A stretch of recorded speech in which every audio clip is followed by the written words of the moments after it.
Et bonjour à tout le monde. Merci Marianne pour la louange que tu as choisie. Ça m'a beaucoup béni, je m'ai détendu. On va continuer notre petite série de 3 messages, c'est la dernière, sur comment répondre, ou comment défendre, mais pas dans le sens défensif, mais expliquer notre foi aux autres qui ne connaissaient pas encore Jésus. Donc, on a déjà vu le sujet de pourquoi, le genre de question dit pourquoi, s'il y a un bon Dieu, pourquoi il y a tellement de souffrance. Irène avait adressé la question pourquoi tous qui sont sages ne vont pas au ciel forcément. Et aujourd'hui, on va parler des autres religions. Et ce message était inspiré par un texte de 1 Pierre 3,15. Pour tous les messages, les derniers 3 messages, soyez toujours prêts à défendre l'espérance qui est en vous, devant tous ceux qui vous en demandent raison. Et plus tard, on va lire un texte aussi qui dit qu'il faut faire ça avec respect pour l'autre.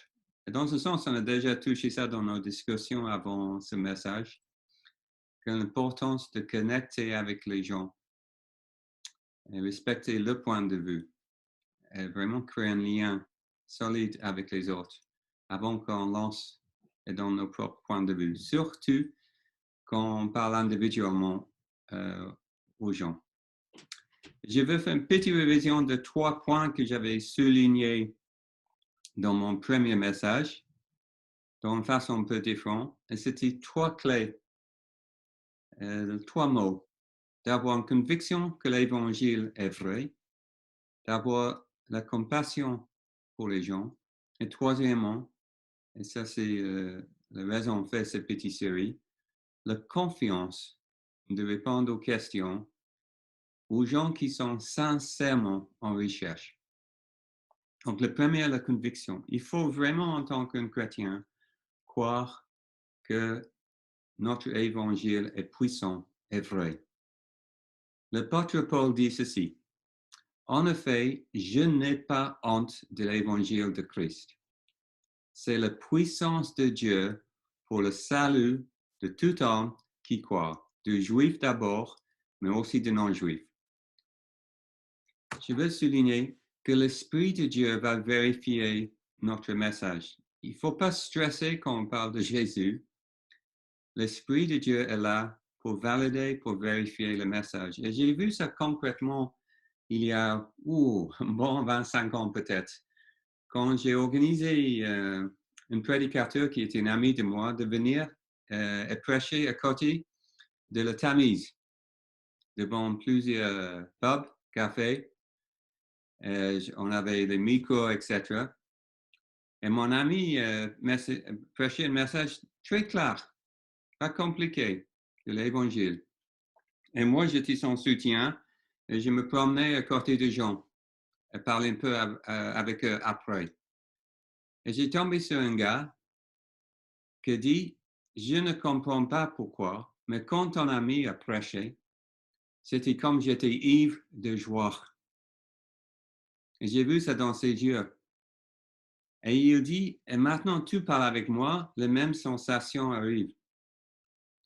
Et j'ai une porte d'entrée de parler avec lui de Jésus. Pourquoi? Parce que Dieu avait validé son message. Le gars n'avait pas donné un message très, très compliqué, juste la simplicité de l'évangile. Parce que quand on partage l'évangile, l'Esprit Saint va le valider. Et c'est puissant. Donc, il faut être sûr que ton message est puissant. Deuxièmement, gardez la compassion pour les gens. Jésus était rempli de compassion, c'est écrit dans Matthieu 9, 36, pour elle, car tu es blessé et battu comme des brebis qui n'ont pas de berger. Notre motivation doit être l'amour pour des gens autour de nous. Et troisièmement, confiance. Nous n'avons pas besoin de faire des grandes recherches sur toutes les questions difficiles, mais la Bible nous encourage de préparer et faire un peu d'effort. Aujourd'hui, c'est intéressant. Je vais donner quelques pistes à la fin pour nous aider. Mais nous n'avons pas besoin de connaître toutes les autres religions et tous les détails de prêcher l'Évangile. Mais un peu comme les exemples avant le prêche, si on fait un peu d'effort de connaître les autres religions et ce qu'ils croient, ça montre un respect pour l'autre religion. Dernièrement, je suis passionné pour la géographie depuis 3 ans. Je suis obsédé avec les logiciels. C'est un challenge de prendre toutes les capitales de chaque pays du monde. Surtout, j'ai commencé avec l'Afrique. Et quand tu rencontres quelqu'un dans un autre pays et il dit, moi je viens on a parlé de Nigeria tout à l'heure, Nigeria, et tu sais où se trouve Lagos, et tu connais la capitale qui n'est plus Lagos. Les gens sont touchés. Pourquoi? Parce que tu fais une connexion. Et on a donné ça comme un exemple tout à l'heure, mais c'est le pareil. Si tu rencontres un musulman, c'est important de connaître les 5 piliers de la foi. Tu n'as pas besoin d'un expert de tout le Coran, mais fais l'effort de comprendre les autres religions. Et tu vas faire une connexion. Et puis, tu gagnes le droit, après tu as gagné la confiance, de parler de votre propre foi. Et je vais retoucher dans ce point dans quelques instants. Donc, la question qu'on va voir aujourd'hui peut avoir plusieurs formes. Peut-être pourquoi ta religion est mieux que les autres? J'aime beaucoup la mienne. Moi, je suis bouddhiste. Hein? Ça peut prendre plusieurs formes. Et je vais donner peut-être 8 astuces de comment partager notre foi. Quelques-uns, c'est une révision, quelques-uns sont nouveaux. Et puis, on va voir le passage Jean 3, 1 à 10, comme Nicodème est venu voir Jésus, et voir comment on peut utiliser ce passage pour aider les gens qui ont une autre religion de nous. Donc, les astuces. Numéro 1, soyez à l'écoute à l'autre. Apprends d'abord d'être à l'écoute. Laisse l'autre parler. Gagnez le droit de parler d'abord et la confiance de l'autre. Et comme j'avais cité tout à l'heure, 1 Pierre 3,16, après 3,15, forcément, dit partager notre foi avec douceur et respect. Nous ne sommes pas dans une bataille. Deuxième point, évitez le piège de débat. Il ne faut pas attaquer l'autre religion de l'autre. Souvent, la religion d'un autre, c'est leur identité. C'est comme je viens en France comme un missionnaire et je critique le L'arc de Triomphe. Ouh là là, je vais toucher un point sensible d'un Français si je fais ça. C'est n'importe quoi ton Arc de Triomphe. C'est pas important. Moi, j'ai la raison. Et l'équipe d'Angleterre, c'est mieux que le tien. Tu vois le gaffe qu'on peut faire. Il faut respecter l'autre. Si on respecte la religion de l'autre, ça ne veut pas dire que nous sommes d'accord, mais on respecte eux comme un individu et leur identité. Et quelquefois, leur religion, c'est vraiment leur identité. Et si tu entres dans un débat, toujours toi et l'autre dans le défensif. Et normalement, ça arrive nulle part. J'ai dit tout à l'heure, on n'a pas besoin de comprendre toutes les autres religions. Il faut connaître votre religion, le christianisme, bien. Ça, c'est important. Avoir une connaissance des autres religions. Quatrième point, toujours revenir à ce que Jésus a dit et pas tes propres opinions. Comme ça, s'ils ont un problème, ils ont un problème avec Dieu et pas nous. Mais aussi, c'est important que les gens comprennent, ce n'est pas quelque chose que moi je m'ai inventé, c'est ce que Dieu l'a dit. Et comme j'avais dit il y a 2 semaines, essayez d'introduire Jésus dans la conversation et prendre vos exemples des évangiles. Parce que comme ça, vous pouvez revenir à le sujet de Jésus facilement dans la conversation. Comme nous avons dit tout à l'heure, Jésus révèle le Père. Jésus avait dit, si tu m'as vu, tu as vu le Père. Vois comme ça fonctionne. Et si vous êtes trop concentré sur les épîtres pauliennes, ça veut dire écrits par Paul ou Pierre, ça c'est utile pour les chrétiens, mais c'est moins utile comme on évangélise. Et ça c'est une faiblesse quelquefois de l'Église. Ils utilisent les épîtres pour convaincre les autres. Et les épîtres premièrement, c'est pour nous montrer comment vivre notre doctrine. Et pour évangéliser, les évangiles sont hyper utiles. Et ils ont une certaine simplicité qui sont plus faciles de comprendre aussi. Sixième point, demandez toujours des bonnes questions. Quand des gens sont venus à Jésus avec une question, c'est pas parce qu'il était mal poli, mais souvent il a répondu avec une question. Et quand tu demandes une question, essaie de ne pas donner la réponse. J'avais une conversation avec un psychologue que je respecte beaucoup dernièrement. Il dit, il faut aider les autres de découvrir la foi le même. Comme moi j'avais trouvé une vérité de ma propre force, effort, c'est à moi. Mais si quelqu'un d'autre l'impose, c'est pas à moi. Donc une question ouvre le cœur de quelqu'un et quelquefois il faut fermer nos bouches après et laisser l'Esprit Saint faire son travail. Septième point, amener des gens à la croix, éventuellement, si c'est possible dans la conversation. Comme je dis, amener les gens à la croix, montrer ce que Jésus a fait à la croix, son œuvre rédemptrice. Et tu n'utilises pas le mot comme ça quand on parle dans la rue, ça c'est la théologie. Son œuvre qui a aidé les gens de recevoir le pardon de leur péché, être réconciliés avec le Papa au ciel. Et huitièmement, si c'est possible dans nos conversations, demandez aux gens si on peut prier pour eux. C'est tout simple, mais une des meilleures façons d'évangéliser, après on a gagné le droit de l'offrir ça, c'est de prier pour quelqu'un, parce que ça amène tout de suite la présence de Dieu dans nos conversations. Donc, moi, je veux qu'on voit un passage de Jean 3, 1 à 10, comme j'ai cité tout à l'heure.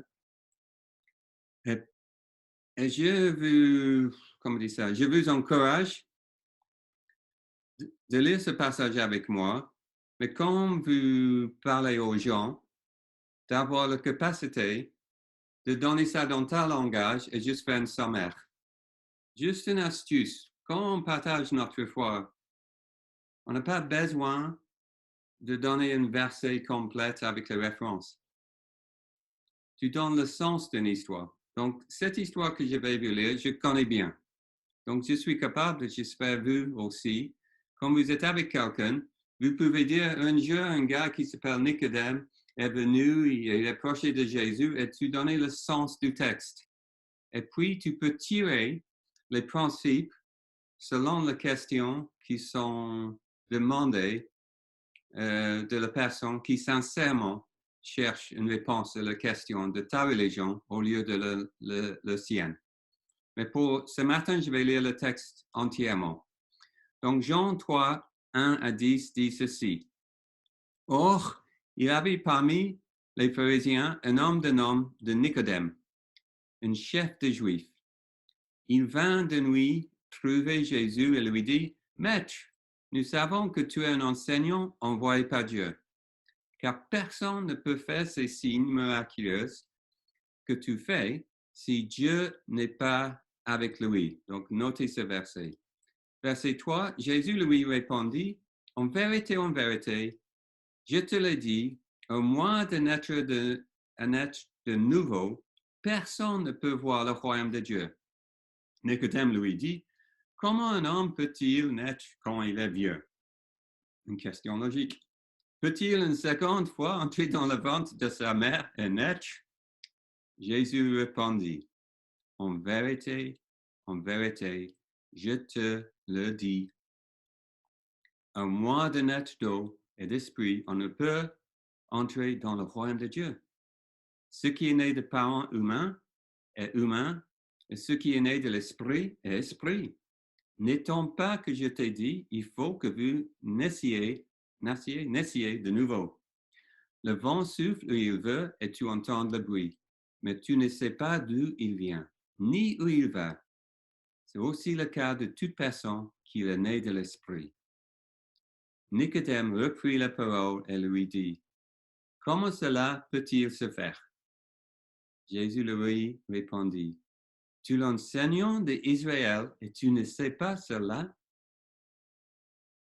Et il y a plusieurs points que tu peux tirer de ce passage.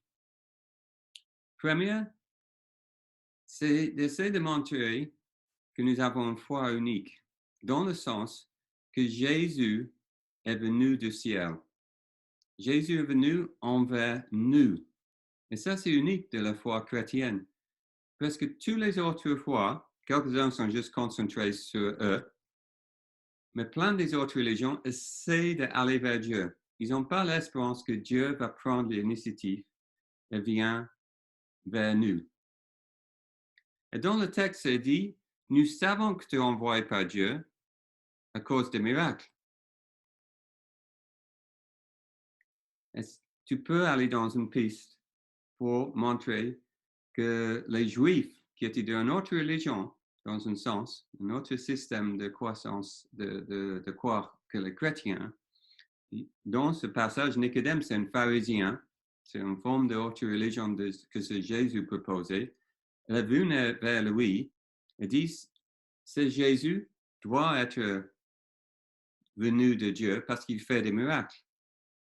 Et quand tu soulignes ce point, tu montres la déité de Jésus. Tu peux à ce moment suivre une autre piste. Jean 14, 16, je suis le chemin, la vérité et la vie, nul vient au Père sauf par moi. Mais fais attention avec ce verset, parce que beaucoup de chrétiens, quand ils partagent Jean 14, 6, qui est très aimé par les évangéliques, quand il vient contre une autre religion, qu'il ne faut pas avoir cette attitude, ils mettent l'accent que Jésus est le chemin, la vérité et la vie, et la seule route, c'est par Jésus. Ils ont raison, mais la route à qui? La route au Père. Relisez le verset. Je suis le chemin, la vérité et la vie.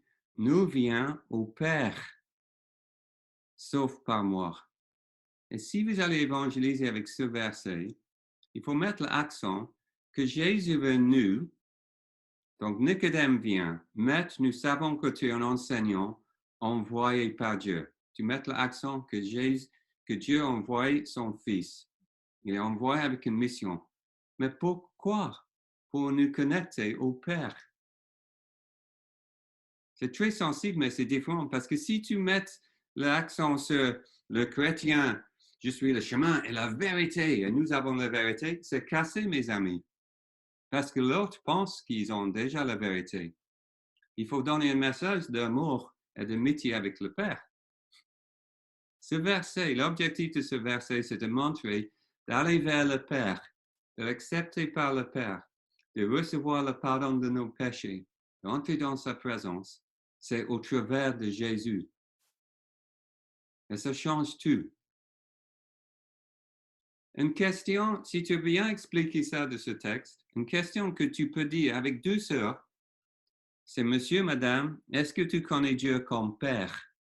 Et ça, c'est très révélateur comme question. Parce que pour beaucoup de religions, c'est un concept, on peut dire, étrange. Est-ce que tu connais Dieu comme Père? Et puis, laisse la personne parler. Il ne va pas sortir sur les gens avec la A à Z de l'Évangile. C'est un échange. Gagner la confiance. Et peut-être ça va révéler un mot prophétique que tu as pour eux. Parce que tu touches sur quelque chose de sensible quand tu parles d'un père. Peut-être qu'ils n'ont jamais eu une relation avec un père. Donc, il faut aller un peu plus loin. Donc, ça, c'est le premier point que je veux souligner de ce passage. C'est l'aspect que Nicodème est venu et eu la révélation tout simplement du texte que Dieu avait envoyé son Fils vers les gens. Et on peut faire une analyse de toutes les autres religions, mais la plupart fais quelque chose, un sacrifice vers ce Dieu qui peut-être va être heureux avec eux, ou même fâché, s'ils donnent ou ne lui donnent pas un sacrifice. Il n'y a pas une autre religion comme Dieu a pris l'initiative et envoyé son Fils. La deuxième chose on peut prendre du passage, la deuxième partie, c'est comme Jésus dit que pour expérimenter le royaume de Dieu, il faut être né à nouveau. Et vous pouvez expliquer ça dans tes propres mots. Et c'est important d'expliquer que dans la religion chrétienne, de vraiment être entré dans la présence de Dieu, nous n'avons rien à faire d'être acceptés. Ce n'est pas nos propres œuvres qui va faire que nous soyons acceptés par Dieu. Que c'est impossible, que Jésus a pris l'initiative et il dit à Nicodème, pour voir le royaume de Dieu, et tu peux mettre dans un langage différent, pour expérimenter la présence de Dieu, parce que c'est difficile cette image de voir le royaume de Dieu, mais pour entrer dans le royaume de Dieu, il faut laisser Jésus te transformer de l'intérieur. Et on peut dire en tant que des chrétiens, dans un sens, on ne fait rien sauf accepter Jésus, parce que nous reconnaissons qu'avec nos propres efforts, nous ne pouvons pas atteindre le niveau que le Dieu parfait, qui est saint, demande d'un humain qui a des péchés. Et tu peux suivre la piste à ce moment-là de faire une comparaison de où tu es à côté de Dieu, avec une échelle. Mais évitez le piège toujours de très évangélique d'être péché et condamner la personne. L'Esprit Saint va convaincre les gens qu'ils ont besoin de pardon. Et tu peux dire d'être acceptable devant Dieu. Notre foi dit qu'on accepte l'Esprit Saint, il vit en nous et il me transforme, qu'aux yeux de Jésus, aux yeux de Dieu, je suis accepté. Et tu peux aller loin, je n'ai pas le temps de développer ça maintenant parce que je veux que vous faites le boulot. Laisse ce passage travailler en vous. Tu passes toute la semaine, donc presque, méditant sur le fait, c'est quoi d'être né à nouveau. Il y a plusieurs versets dans l'Ancien Testament qui dit que Dieu m'a transformé mon cœur d'un cœur de chair, d'un cœur rempli de l'esprit, que je suis acceptable devant Dieu. Une question que tu peux poser tout simplement, c'est est-ce que tu comprends pourquoi Jésus est venu sur la terre? Tu peux utiliser une phrase, si tu veux, il a payé le prix d'entrée. Pour voir le royaume de Dieu, il a payé le prix. À ce moment-là, c'est très subtil. Tu peux suivre un axe maintenant de recevoir l'Esprit de Saint en nous. Jésus doit payer le prix sur la croix. Le prix, tu peux utiliser une analogie comme aller au cinéma ou quelque part, mais pour passer par la porte d'entrée, quelqu'un a déjà payé le prix pour vous. On peut tout simplement dire, tu sais, à la croix, Jésus est venu avec une mission que nous puissions voir le royaume de Dieu, mais pour nous, pour entrer, il a payé le prix à la croix. Mais demandez la question d'abord. Pourquoi Jésus est venu sur la terre?